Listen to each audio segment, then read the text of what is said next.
Okay, Rob, you were asking about your gas tank. As you say, the car's been in storage about 50 some years, so I'm very certain that you have got the original gas tank in there. And as such, you don't have to really worry about venting and that sort of thing in terms of getting the gas tank relined. The original, inside the tank originally, there was a black, you can't see anything in there, but it was a black paint-like material that lined the inside of the gas tank.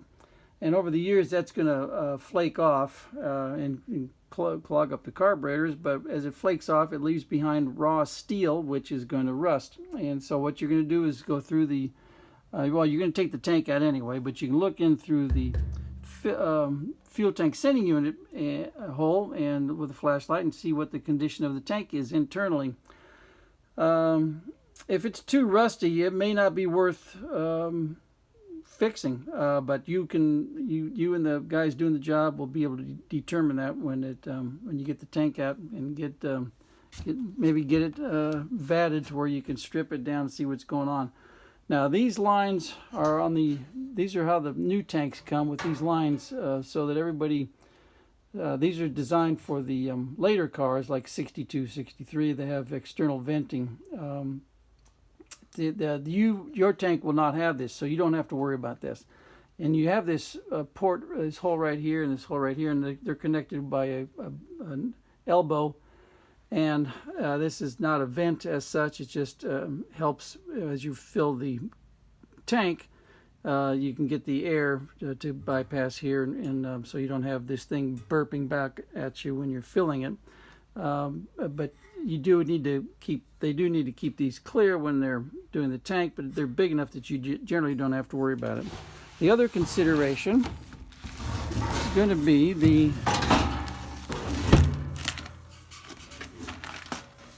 get that turned around here. Other consideration are the holes where the fuel lines go in, and you said you're going to replace those anyway. So fuel lines screw in here, and the way this works, you got two fuel lines, one for main tank and one for reserve, and these are two tubes inside the gas tank that go in, and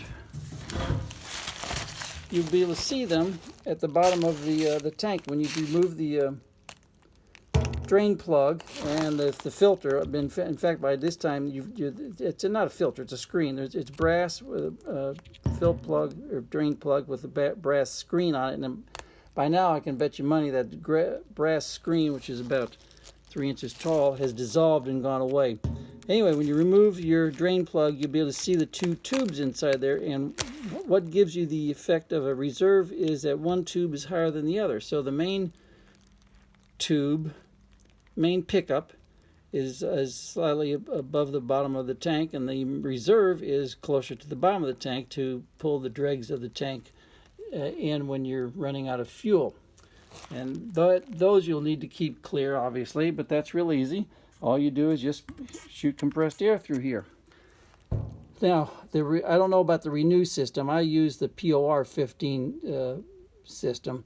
And obviously, with the Renew system, you just have to make sure you don't get anything on the threads. So you can use the drain plug as a method of keeping the threads clear of lining material.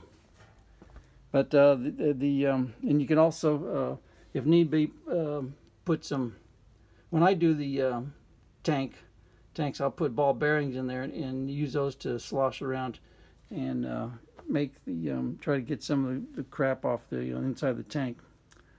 Anyway, I've lined many a tank and replaced many of a tank. So if you have any other further questions, or the guys doing the job have any questions, they can certainly contact me.